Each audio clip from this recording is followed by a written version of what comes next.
전 세계 어디나 동일하지만 특별히 우리나라에서도 매 시대마다 누군가의 죽음이 사회적으로 큰 이슈가 되고 오늘 우리가 살아가고 있는 이 사회로의 변화 계기가 된 일이 많습니다. 우리 현대사에서만 보더라도 1948년생인 전태일이라는 청년, 죽을 때 나이가 청년이니까 청년으로 칭하겠습니다. 청년은 동대문 평화시장에서 하루 14시간을 일해야만 했던 봉제 노동자였었습니다. 이 사회가 좀 더 노동법과 근로기준법에 맞는 노동 환경으로 개선해 가기를 촉구했는데 그 사회 시스템이 이런 것들을 쉽게 받아들이지 못했죠. 결국 그는 만 22살의 나이에 우리는 기계가 아니다라는 외침과 함께 스스로 분신합니다. 이 청년의 죽음이 계기가 되어서 우리 노동운동에도 발전이 오고 또 노동자 근로 조건 개선에 큰 영향을 끼치게 되었다고 합니다. 1965년생인 박종철이라는 청년, 당시 서울대 3학년 학생이었는데 시위 참여자로 체포되었습니다. 1987년 1월 치안본부 대공수사단에 의해서 남영동 대공분실에서 수배된 어떤 주동자의 소재를 밝혀라, 말해라 라고 요구받으며 물고문을 당했습니다. 욕조에 물을 받아놓고 사람의 얼굴을 자꾸만 누르는데 그 과정에서 욕조의 턱에 사람 목이 눌려 질식 사망합니다. 이때 그의 나이가 21살이었습니다. 치안본부장이 이 사건을 해명하면서 책상을 탁 치니까 의자에 앉은 채로 윽 하고 죽었다 라고 말한 것이 분란 민심에 기름 붓는 격이 되어서 전국적으로 6월 항쟁이라는 일이 일어납니다. 그리고 이 일로 인해서 여야 합의에 의해 대통령 직선제로 할 것을 개헌하겠다, 또 평화적인 정부 이양을 하겠다라는 것을 골자로 한 6.29 선언이라는 것이 발표가 되었습니다. 이를 통해 우리 한국 사회는 민주화로의 큰 걸음을 내딛죠. 그 이전만 해도 대통령 뽑을 때 우리가 누군가를 뽑은 그 사람들이 대통령을 뽑았는데 이제는 내가 직접 누군가의 이름을 써넣는 직선제 대통령제로의 변화가 일어난 겁니다.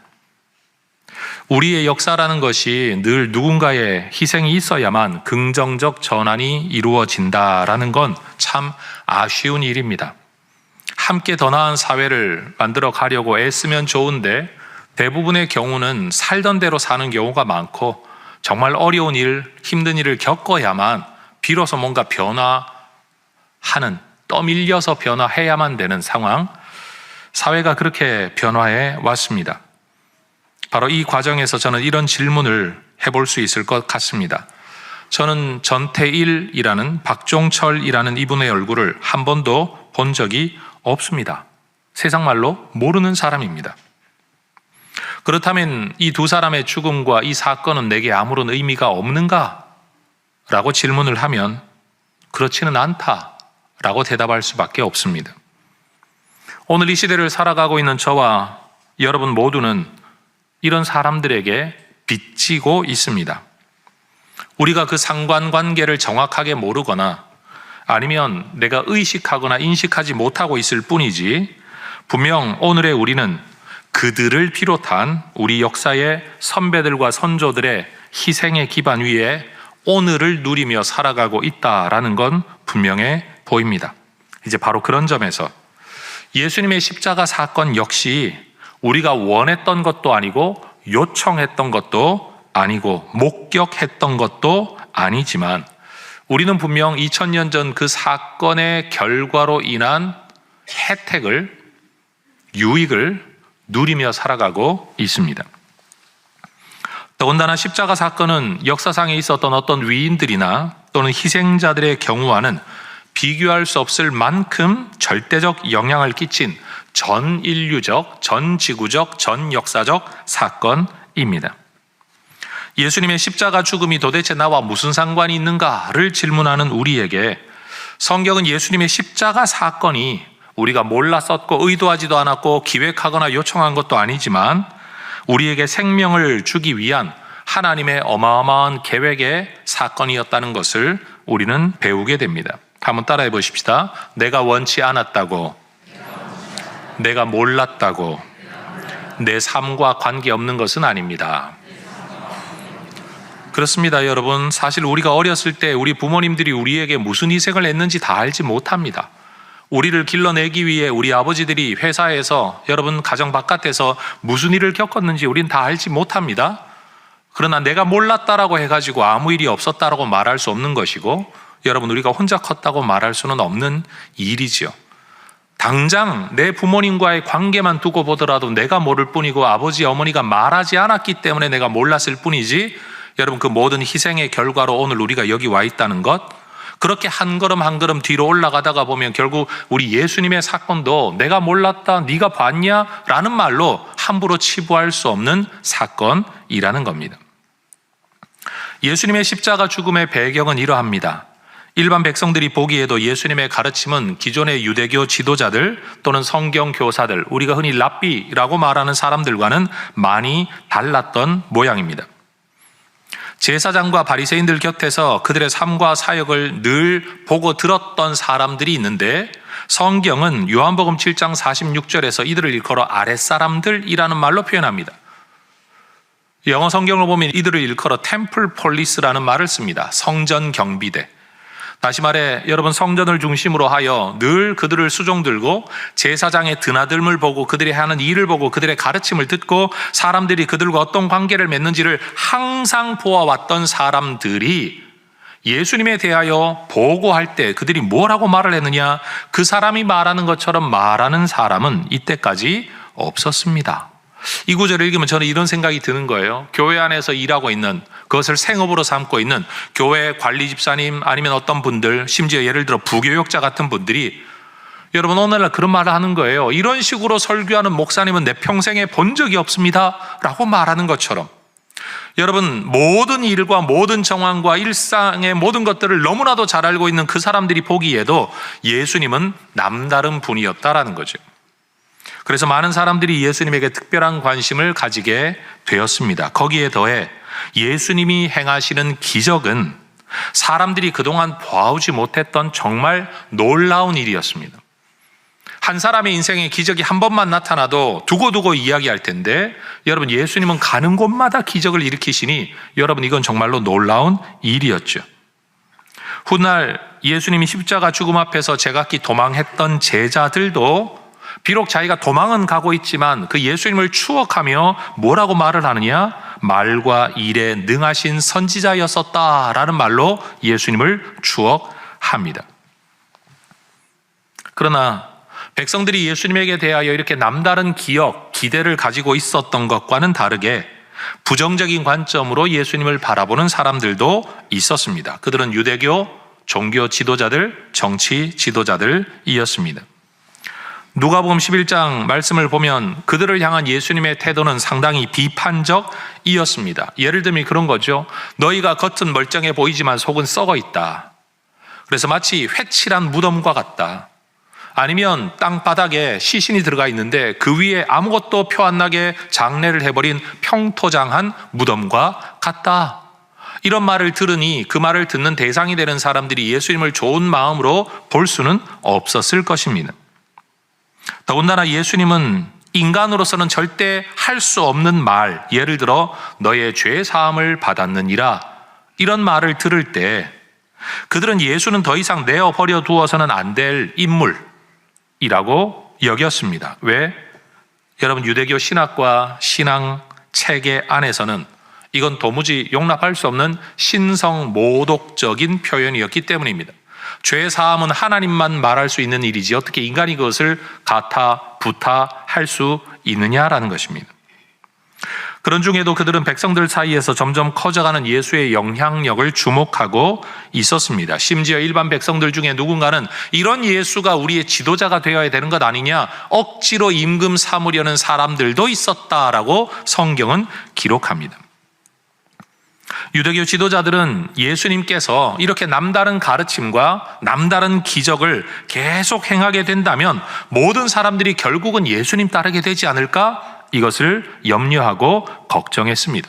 그러면서 그들 나름대로의 하나의 시나리오를 상상해보는 거죠. 만약 사람들이 그렇게 예수에게로 다 몰려가 예수를 그들의 신앙과 종교의 지도자로 삼게 된다면 유대교를 중심으로 한 이 기초사회 질서는 다 허물어지게 될 것이고, 그렇다면 질서가 혼동이 일어나게 된다면 로마 정부는 질서 유지를 핑계로 다시 군대를 파견해 전쟁 상황이 벌어지게 될 것이고, 로마 식민지 상태이기는 하지만 상당한 자치권을 부여받고 있었던 기존의 기득권자들은 결국 가지고 있었던 기득권을 다 빼앗겨버리고 사회 질서가 재편되는 일이 일어나게 될 거라 자기들 나름대로 생각하고 시나리오를 써 내려갔다는 겁니다. 결국 그 결과 유대교 지도자들은 예수를 죽이기로 결심합니다. 결심만 한 게 아니라 실행하기 위하여 계획을 구상하기 시작합니다. 그러던 중에도 죽은 지 나흘이나 지났던 나사로를 예수님이 다시 살리신 사건을 계기로 예수님에 대한 사람들의 기대는 폭발적으로 커져나가고 퍼져나가고 있었습니다. 자기들은 예수를 죽이려고 하고 있는데 사람들은 점점 더 예수를 더 적극적으로 따르는 것을 보면서 그들은 그들의 영향력에 무력감과 좌절감을 느끼기도 합니다. 그래서 그들은 속히 이 일을 실행하기 위해 없는 일을 만들어서라도 예수를 죽이기로 결정하죠. 재판을 진행하는 겁니다. 그런데 이 재판은 예수에게 무슨 문제가 있는가를 알아보기 위한 재판이 아니라 무조건 빌미를 잡아 죽여야 된다, 이 목적을 가진 재판이었습니다. 예수를 죽여야 한다는 결론을 내려놓고 짜맞추기식으로 의도된 재판을 하다가 보니 여러분, 증거도 불충분했고 증인들은 전부 다 가짜였었습니다. 그리고 증인들도 서로의 입이 맞지 않았습니다.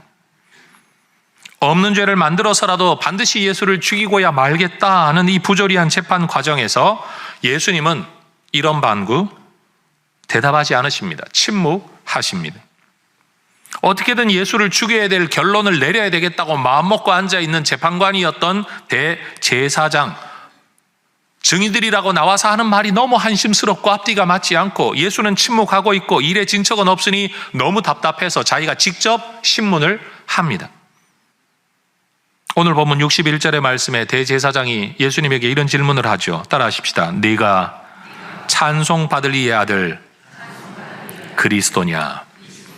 여러분, 유대인들은 하나님의 이름을 입에 올리는 것을 불경한 일로 여기고 있었습니다. 지금 대제사장은 굉장히 신앙적이고 종교적인 표현을 쓰고 있는 겁니다. 네가 찬송받을 그분, 돌려 직설적으로 말하면 하나님의 아들 그리스도냐? 그가 이런 질문을 하는 데는 이유가 있죠. 다른 어떤 기적이나 다른 어떤 가르침은 중요한 게 아닙니다. 지금 중요한 건 죽여야 되는데 그를 죽이는 죄목은 뭐냐? 신성모독죄인데 신성모독죄는 뭐냐? 인간으로 자기가 하나님의 아들이라고 말한다는 것. 자기를 그리스도라고 말한다는 이 사실, 이것만 부각시키면 얼마든지 죽일 수 있다고 생각을 하고 이 질문을 하는 겁니다. 근데 여러분, 다른 모든 거짓 증언에 대해서는 침묵하셨던 예수님께서 대제사장의 이 결정적인 질문, 이것 때문에 나를 죽이려고 하고 있다는 걸 알면서도 분명하고 당당하게 대답하십니다. 따라하십시다. 내가 그니라. 그가 누구입니까? 찬송받을 이 아들 그리스도. 네가 말한 그, 내가 그이다. 그게 다가 아니다. 인자가 권능자의 우편에 앉은 것과 하늘 구름을 타고 오는 것을 너희가 보게 될 것이다. 내가 했던 말만 너희가 나를 시비 걸고 있지만 앞으로 더 큰 일도 너희들이 보게 될 거다라는 겁니다. 거짓을 말하지 않는 예수님의 이 진실됨이 이들로 하여금 예수를 처형할 결정적 근거와 빌미를 붙들게 했습니다. 야, 뭐가 더 필요하냐? 신성 모독하는 말 너희가 다 들었지 않냐? 그래서 그들은 예수를 사형에 해당한 자로 결단 내립니다. 여러분, 하나님을 찬송받을 뿐이라고 표현하는 이 사람들 앞에서 자신을 그리스도라고 칭했다는 이유 때문에, 자신을 하나님 우편에 앉은 존재라고 가르쳤다는 이유 때문에, 자신을 하늘 구름을 타고 오는 분으로 묘사했다는 이유 때문에 예수님은 신성모독죄로 정죄당하고 사형에 해당한 자로 정죄당합니다. 종교법 안에서 제한된 치리권은 있었지만 사형 권한은 없었던 이 종교 지도자들은 이제 예수는 사형에 해당한 자다라는 결론을 내리긴 했지만 사형을 집행할 권한은 그들에게 없었습니다. 그래서 이 권한을 가지고 있는 로마의 총독 빌라도에게 예수님을 데려갑니다. 그런데 빌라도는 정작 이 골치 아픈 유대교 종교 문제에 관여하고 싶지를 않았습니다. 총독으로서 누군가를 사형시킨다라는 것은요, 여러분 로마 황제에게도 보고되어야 할 중대한 통치 행위였기 때문입니다. 그런데 예수를 두고 사형을 시키기에는 로마법에 근거해서 여러분 이건 과다한 일이다, 이건 분에 넘는 일이라 빌라도가 생각하고 있었기 때문입니다. 그래서 빌라도는 그들에게 말하죠. 너희 법대로 해라. 너희 법 안에서 그냥 해결을 해라. 그러나 종교 지도자들은 어떻게든 빌라도의 권세를 통해 예수를 죽이겠다고 결심하고 빌라도를 압박합니다. 이 종교 지도자들은 신성모독이라는 죄목을 가지고서는 로마법의 근거에 예수를 사형시킬 수 없다는 걸 너무나도 잘 알고 있었습니다. 자기들끼리는 신성모독죄라고 결론 내려놓고 빌라도에게 가서는 예수님을 신성모독죄라고 말하지 않습니다. 그가 황제에게 세금 바치는 것을 금지했습니다. 황제가 멀쩡히 살아있는데도 불구하고 자기를 왕이라고 말합니다. 일종의 반역죄, 정치적인 죄목을 뒤집어 씌웁니다. 거기에 더해 이 사람이 가는 곳마다 사회를 어지럽히고 선동하고 무리들을 만듭니다. 이 사람은 잠재적인 폭동 지도자입니다. 이게 고소 제목이었습니다. 그러나 빌라도 총독은 이 재판의 불의함 그리고 예수의 무죄함을 이미 너무 잘 알고 있었습니다. 여러분, 빌라도라는 사람이 그 로마 정부, 정치 세력 안에서 어느 정도 살아오면서 여러분 이 복잡한 이스라엘 땅의 총독으로 파견되기까지 그가 꽃길만 걷지는 않았을 겁니다. 그도 정치 세계 안에서 온갖 모략이라든지 술수를 여러분 경험했을 것이고 자기도 사용했었을 사람입니다. 그런 싸움에 너무 익숙해 있었던 빌라도가 보기에 지금 이 이스라엘 땅에서 벌어지고 있는 이 사건, 예수 사건은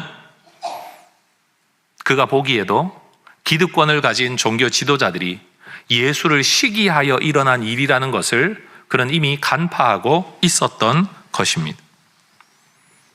빌라도는 자신에게 득달같이 달려드는 이 종교 지도자들에게 4번에 걸쳐 예수의 무죄함을 증거합니다. 저는 그 구절을 그대로 읽어드리기를 원합니다. 누가복음 23장 4절에 빌라도가 대제사장들과 무리에게 이르되 내가 보니 이 사람에게 죄가 없다 분명히 말합니다. 23장 14절과 15절에 너희가 이 사람이 백성을 미혹하는 자라 하여 내게 끌고 왔도다. 보라, 내가 너희 앞에서 신문하였으되 너희가 고발하는 일에 대하여 이 사람에게 죄를 찾지 못했다. 내가 그냥 흘려본 게 아니다. 신문했다.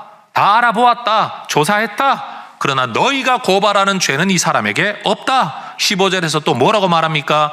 헤롯에게 내가 이 사람을 보내봤는데 헤롯도 신문하고 다 알아보더니만 죄가 없다고 다시 나한테 돌려보냈다. 헤롯도 죄가 없다고 말을 했다. 그러니 그가 행한 일에는 죽일 일이 없다. 그리고 23장 20절에 빌라도는 예수를 놓고자 하여 또 그들에게 말합니다. 그리고 23장 22절에 빌라도가 3번째 말하되 이 사람이 무슨 악한 일을 하였느냐? 나는 그에게서 죽일 죄를 찾지 못하였다. 여러분, 헤롯에게 보냈다 돌아온 지 3번째 이 말을 하고 있는 거고 전체적으로 보면 4번째 벌써 누가복음 안에서 빌라도는 이 말을 하고 있습니다. 예수는 죄가 없다. 그런데도 우리는 이 모든 이야기의 결론을 압니다. 빌라도는 결국 예수님을 죽음에 내어줍니다. 빌라도는 예수님의 무죄함을 알면서도 왜 결국 유대교 종교 지도자들의 사형 요구를 받아들였을까요? 마태복음 27장 24절은 그렇게 말을 합니다. 빌라도가 아무 성과도 없이, 이게 무슨 성과입니까? 자기가 예수를 놓고자 하여 몇 번이나 이야기를 하면서 설득하고 정 그렇다면 내가 때려서라도 놓겠다라고 말한 이 말이 그들에게 받아들여지지 않는 거죠. 도리어 밀란이 나려는 것을 보고 물을 가져다가 무리 앞에서 손을 씻으며 이르되 이 사람의 피에 대하여 나는 무죄하니 너희가 당하라. 예나 지금이나 정치 지도자들에게는 사회 안정과 질서 유지가 중대한 책무입니다. 입니다. 그렇습니다. 그래야 합니다. 그리고 빌라도 개인적으로는 통치권의 안정이 너무나도 중요한 이슈였습니다. 로마 정부로부터 파송되어 유대 지역을 다스리던 빌라도 예수의 무죄함을 알고는 있었지만, 여러분이 예수로 인한 사회 혼란, 그 혼란으로 인하여 나의 무능함, 통치자로서의 무능함이 로마 정부에 보고가 되고 그를 통하여 내 앞길이 막히게 된다면 굳이 내가 이 한 사람의 무죄함 때문에 내 인생의 앞날을 희생시킬 수는 없다. 무죄한 건 알지만 네가 희생하고 내가 살아야 되겠다. 이게 빌라도의 결심이었습니다. 내가 통치하는 지역에서 불미스러운 사고가 생기지 않아야 된다. 질서가 유지되어져야 된다라는 공적이고 정치적인 이유와 그 일로 인하여 나는 손해보고 싶지 않다라는 개인적이고 사적인 이유가 맞닥뜨려 요한복음 19장 16절에 말하는 것처럼 그런 결론을 내리죠. 따라하십시다. 넘겨주니라. 다시요. 넘겨주니라. 빌라도가 무슨 핑계를 댄다고 할지라도 이 일에 대한 최종 결정권자는 빌라도 총독이었습니다. 여러분, 세상은 그렇게 자기들이 가진 제도권의 논리, 기득권을 잃지 않으려는 시기심, 그리고 그 예수를 받아들이기 힘들다는 그들 나름의 판단, 그 안에서 죄 없으신 예수님을 종교의 이름으로, 정치의 이름으로, 그리고 백성들의 민심이라는 핑계 이름으로 십자가에서 죽였습니다. 이게 바로 예수님의 십자가 죽음의 배경이 되는 일들이었습니다. 여러분, 십자가 처형이 흔치는 않았지만 로마 시대에는 늘 있어 왔던 처형입니다. 또 역사상 십자가에 달려 죽은 사람이 예수님만 있었던 건 아닙니다. 당시 예수님이 십자가에 달리실 그때도 좌우에 강도들이 있었던 걸 보면 여러분, 십자가도 유일한 사건이 아니고 여러분, 십자가에 달린 사람도 예수님만 있었던 건 아닙니다. 그런데 우린 질문하게 되죠. 예수님의 십자가는 왜 독특한가라는 거예요. 수많은 십자가 처형이 있었고 수많은 사람이 십자가에 달렸는데 왜 예수님의 십자가는 다른가라는 겁니다.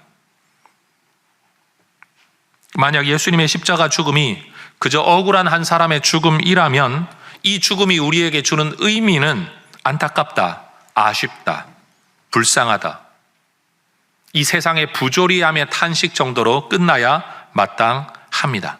그러나 오늘 대제사장의 질문 앞에서 예수님이 대답했던 것처럼 여러분, 십자가에서 그 수많은 십자가에서 수많은 사람들이 죽어갔지만 예수님은 그저 죄 없는데 죽었다 정도가 아니라, 안타깝다 정도가 아니라 여러분, 그 예수님이 누구냐? 바로 하나님의 아들이십니다. 62절의 말씀을 제가 다시 한번 읽어보죠. 내가 그니라. 인자가 권능자의 우편에 앉은 것과 하늘 구름을 타고 오는 것을 너희가 보리라. 여러분, 이 땅의 권력자들이 종교 권력이든 정치 권력이든 아니면 민심과 아니면 대중의 권력이 되었든 어떤 힘이든 그 모든 힘들이 동원되어져 예수님을 십자가에 못 박았는데 그들이 십자가에 못 박은 그가 누구냐? 단순히 21살, 22살의 청년을 못 박았다, 안타깝다, 그 정도가 아닙니다. 권력의 남용이다, 그 정도가 아닙니다. 하나님을 십자가에 못 박았습니다. 다음 주에 우리는 부활절을 당해 예수 부활의 의미와 배경을 또 말씀 가운데 살펴보게 되겠지만 로마서 1장 4절을 보면 여러분, 이 부활의 사건이 어떤 의미가 있는가를 성경은 이렇게 말합니다. 성결의 영으로는 부활의 영, 성령의 역사 안에서 죽은 자들 가운데 부활하사 능력으로 하나님의 아들로 선포되셨다. 여러분, 부활은 선언입니다. 부활은 사건이 아니라 선포요, 선언입니다. 무엇에 대한 선포입니까? 예수가 하나님의 아들이라는 사실에 대한 선포입니다. 우리가 선포를 할 때, 자기 뜻을 드러낼 때 여러 가지 방법이 있죠. 아까 말했던 것처럼 여러분, 전태일 같은 사람은 자기의 몸에 자기 스스로 불을 붙임으로 내 뜻을 세상 가운데 드러내어 사람들이 알아주기를 기대했었습니다. 누군가는 말합니다. 왜 그런 방식으로 자기를 표현하냐? 자기 스스로 죽는 게 그게 성경적이냐 아니냐, 올바른 거냐 아니냐, 제도권 안에서는 불가했냐, 별별 이야기를 다 하겠지만 여러분, 들어주어야 말을 할 것 아닙니까? 말을 하면 들어주었어야 되는데 듣지 않으니 그 방법으로 자기를 표현한 것 아니겠습니까? 우리 하나님께서도요, 세상 가운데 예수가 하나님의 아들이시라는 것을 말과 일로 드러내셨어요. 근데 사람들이 믿지도 않고 받아들이지도 않고 심지어 십자가에 못 박아 버리기까지 했습니다. 하나님이 결국 어디까지로 어떤 방법을 사용하시느냐? 예수의 부활을 통하여 그의 하나님의 아들이심을 선언하셨답니다. 디클레어. 선포하신 겁니다. 하나님이 너무 답답하고 너무나도 간절해서 그가 너희의 구세주라고 세상이 그를 알아볼 수 있도록 선언하셨다는 사실이에요. 지금도 아마 전 세계 안에 엄청난 분쟁과 갈등이 있을 겁니다. 수많은 사람들은 문제를 해결해 보려고 법적인 테두리 안에서 자기 의사를 표현하면서 애를 쓰며 여러분 뭔가 서명이라도 하나 해주세요. 뭐라도 좀 해주세요. 여러분 아마 이야기할 겁니다. 근데 우리 대부분 관심 가지지 않습니다. 왜냐하면 내 삶에 바쁘니까요. 내일도 복잡하거든요. 수많은 곳에서 이런 일들이 일어나고 있는데 우리는 그거 다 모른 척하고 지나다가 누가 죽었다더라. 그러면 비로소 아이고 왜 그랬대? 라고 관심을 가지기 시작합니다.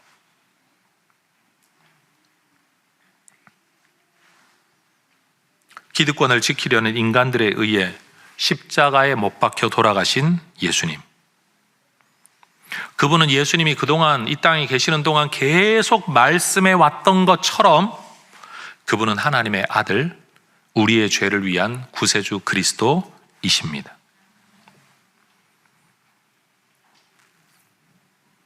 이 예수님이 하나님의 아들이시라는 사건을 십자가 죽음과 부활을 통해 우리가 알게 됨으로써 우리는 역으로 다시 예수님이 그동안 하셨던 말씀, 기록해둔 이 신약의 성경들, 이게 하나님 말씀이로구나 알게 되죠. 심지어 누가복음 24장이 말하고 있는 것처럼 그리스도의 죽음과 부활 그리고 전 세계에 이 복음이 전파될 것이라는 이야기는 이미 하나님이 모세로부터 말씀하시고 예언하셨던 내용이라는 것을 우리는 비로소 뒤늦게 깨닫게 됩니다. 예수 사건은 어쩌다가 보니 우발적으로 일어난 일이 아닙니다. 액시던트가 아닙니다. 그건 계획되어진 일입니다. 의도되어진 일이었습니다. 벌써 수천 년 전부터 준비되었던 일이라는 것입니다. 우리를 구원하시기 위한 하나님의 그랜드 플랜이었습니다.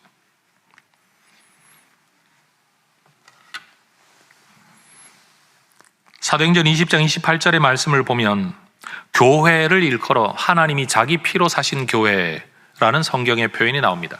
저는 이 구절을 정말 사랑합니다. 따라하십시다. 하나님이 자기 피로 사신 교회. 이 구절이 저에게 늘 새롭게 다가오는 이유는 그런 겁니다. 여러분 수많은 사람들이 교회를 바라볼 때마다 문제점을 느낍니다. 여러분도 그러시죠? 교회를 바라보면 제대로 된 게 없습니다.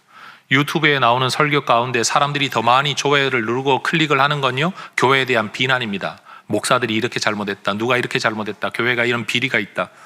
그래서 여러분 가끔씩 여러분 지상파 방송에서도 교회 문제를 자꾸 다루는 이유는 여러분 그렇게 다뤄야 조회수가 높아지고 시청률이 높아지고 시청률이 높아져야 앞뒤로 붙는 광고의 단가가 달라진다는 사실이에요. 여전히 장사가 되는 주제가 종교계의 비리 문제입니다. 이 예배를 드리고 계신 여러분들도 교회 문제점을 100가지 정도는 얼마든지 읊어대시고 말씀하실 수 있으실 거예요. 내가 봤다, 내가 들었다, 내가 경험했다, 교회가 이런 게 문제다. 근데 만약 여러분이 100가지씩 말할 수 있다면 저는 1000가지라도 말할 수 있습니다. 왜냐하면 저는 내부자잖아요.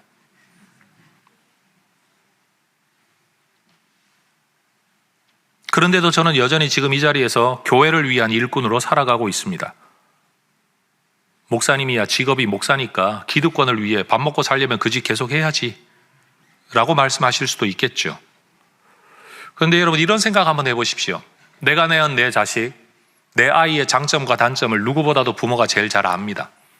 그런데 그 아이를 두고 누군가가 옆에서 말합니다. 못 배운 자식, 이것도 못하고 저것도 못하고. 그러면 여러분 우리는 머리로는 압니다. 걔가 그거 못하는 걸 부모가 더 잘 압니다. 그런데 여러분 우리의 마음은 기쁘지 않습니다. 분노합니다. 화가 납니다. 이유가 뭡니까? 내 아이는 잘하고 못하는 것으로 내게 평가받는 존재가 아니라 내 피를 나눈 내 자식이기 때문입니다.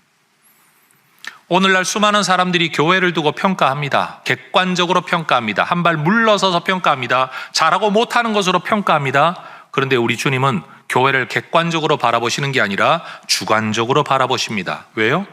자기 피로 사셨기 때문입니다. 지금 이 예배를 드리고 있는 분들 가운데서도 앞으로 이것이 온라인으로 올라가 여러분 동영상 설교로 공유되는 과정에서도 아마 상당수의 많은 분들은 교회를 쇼핑하고 다니는 분들 가운데 이 설교를 듣는 분들이 계실 겁니다. 오늘 이 표현은 절대 제가 설교에서 잘라내지 않을 겁니다. 교회를 쇼핑하고 다니는 분들의 기대가 뭡니까? 원하시는 게 뭡니까? 내 마음에 드는, 내가 인정할 수 있는 지도자, 내가 동의하고 내가 따를 수 있는 교회를 찾기 위한 발버둥이라는 거 압니다. 어쩌면 그것이 수많은 상처와 아픔 때문에 그렇게 되었을 거라는 거 저도 이해합니다. 그러나 여러분, 우리는 여전히 문제가 있다고 생각하는 그 교회를 향해 성경은 뭐라고 말씀하는가? 하나님이 자기 피로 사신 교회라고 말씀합니다. 내가 손가락질하고 떠나온 그 교회를 두고 하나님은 그렇게 말씀하고 계신 거예요. 나는 잘잘못을 따지며 객관적으로, 이성적으로, 합리적으로 다가가고 있는데 우리 주님은 우리에게 주관적으로 말씀하세요. 하나님이 자기 피로 사신 교회. 여기서 이런 질문이 가능해지겠죠. 하나님은 이 교회 공동체를 사시기 위해 자기 피를 내어놓으셨는데 여러분은 이 교회 공동체를 지켜가기 위해 뭘 내어놓고 계십니까? 오늘날 수많은 사람들이 교회와 자기를 구분 짓고 객관화하고 그리고 난 뒤에 교회를 평가하며 내 기대대로 안 하면 다 욕을 하고 떠나버리면 그만이죠.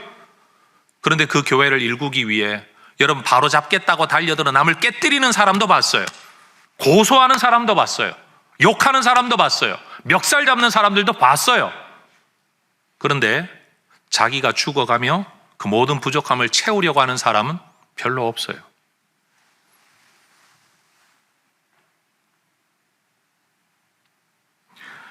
하나님으로부터 기름 부음 받고 메시아 그리스도로 이 땅에 보냄받은 예수님, 죄 없는 그분은 이 교회 하나를 세우기 위하여 자기의 피를 다 흘리셨는데 성경은 예수님의 피를 하나님의 피라고 말합니다. 그러면 그들이 십자가에 못 박은 건 예수님이 아니라 하나님이신 거죠. 여러분, 저는 제 눈으로 일제강점기를 목격하거나 살아낸 세대가 아닙니다. 그런데도 일제의 국권 침탈에 대한 이야기를 읽을 때마다 마음속에 치욕을 느낍니다. 지도자들에게 대한 분노도 느낍니다. 왜 나라와 세상을 그렇게밖에 못 만들었을까?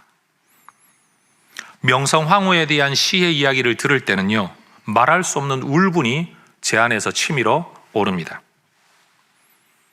경험하지도 못했던 6.25 전쟁에 대한 이야기를 듣고 단순한 전쟁이 아니라 전쟁 속에서 일어난 일반 서민들의 참상의 이야기를 들을 때면 야, 정말 전쟁은 있으면 안 된다. 무슨 수를 써서라도 전쟁은 막아야 된다. 이건 인류의 아픔이다. 라는 생각을 하게 됩니다. 근데 여기서 제 질문이 그거죠. 네가 봤냐? 못 봤습니다. 그런데도 저는 그 마음을 가집니다. 그 영향력 안에, 그 역사 안에, 그 후세대로 살아가고 있기 때문입니다. 여러분, 그렇다면 2000년 전에 있었던 예수의 십자가 사건, 네가 봤냐? 여러분, 이 질문으로는 설명할 수 없는 일인 거죠. 십자가 사건을 네가 봤냐라고 말하는 사람에게 명성황후의 사건을 네가 봤냐라고 말하는 것하고 똑같은 것 아니겠습니까?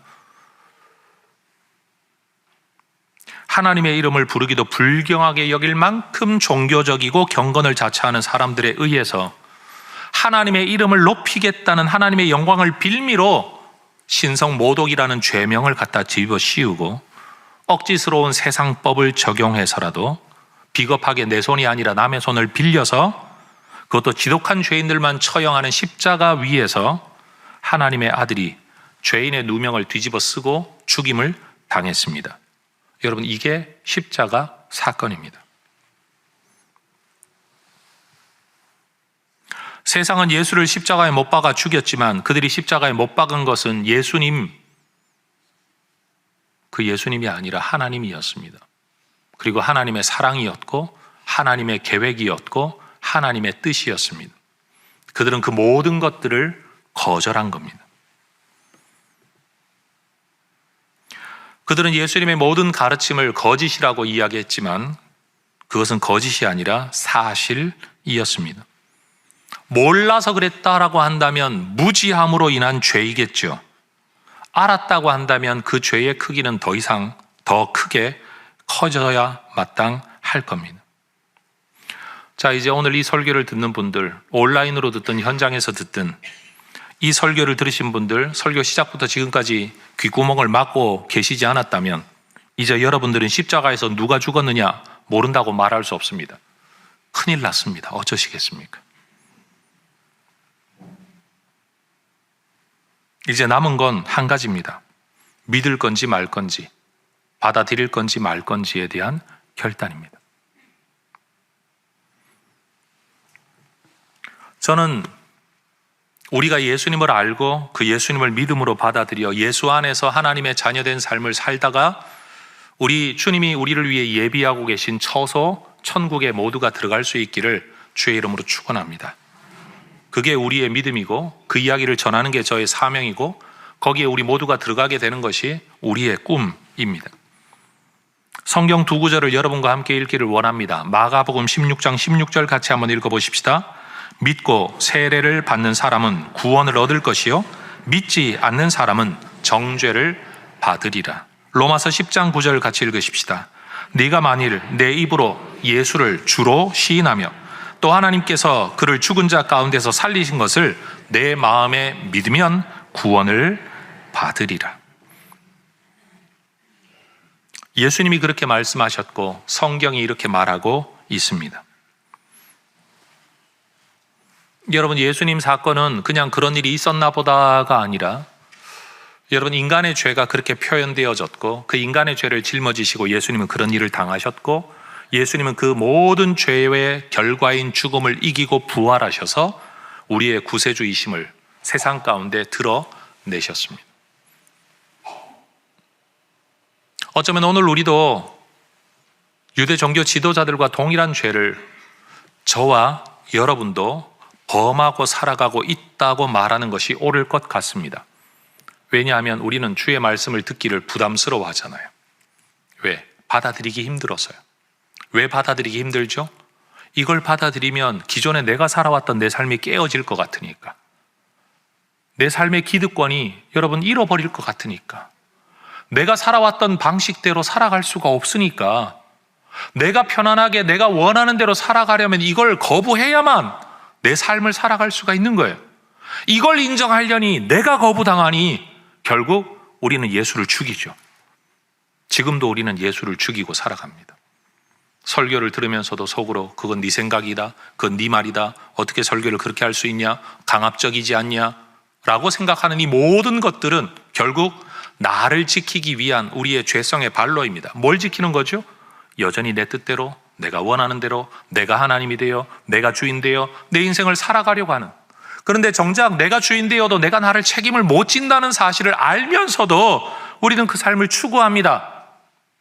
주님은 나를 위해 자기 생명까지 내어놓으시고 우리가 알지도 못하는 곳에 처소를 만드시고 내가 알지도 못하는 미래를 위한 모든 것들을 여호와 이레로 준비하고 계시다 성경이 말하고 있는데도 우리는 거기를 못 따라갑니다.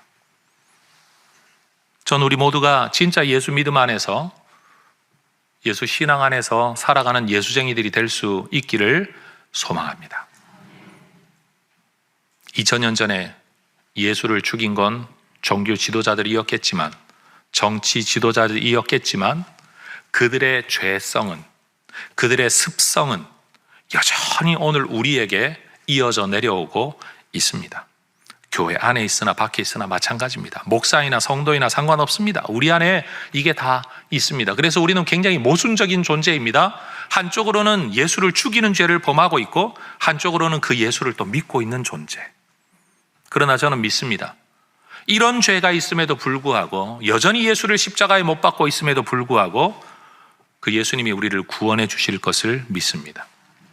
그게 예수의 구원의 완전성임을 저는 믿습니다.